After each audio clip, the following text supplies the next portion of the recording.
ঝিনাইদহ থেকে চাঁপাইনবাবগঞ্জের উদ্দেশ্যে রওনা দিয়েছি। আমরা এখন কুষ্টিয়াতে, আমরা এখন লালন শাহ সেতুতে, আমরা এখন গ্রিন ভ্যালি পার্কে, আমরা এখন রাজশাহীর বাঘা মসজিদে, আমরা এখন রাজশাহী রেলওয়ে স্টেশনে, আমরা এখন রাজশাহী সার্কিট হাউসের সামনে, আমরা এখন রাজশাহী বিশ্ববিদ্যালয়ের সামনে। বুঝেছেন? আমরা এখন চাঁপাইনবাবগঞ্জে।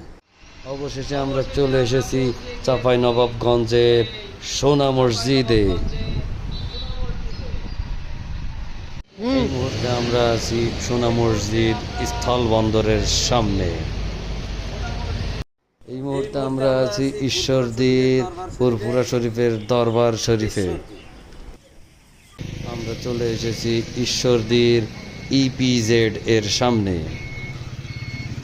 আমরা চলে এসেছি পাবনার মানসিক হাসপাতালের সামনে। থেকে শিলাইদহ ঘাটে আসতে যেয়ে ভুল পথে চলে এসে আমরা কাদায় ফেসে গিয়েছিলাম।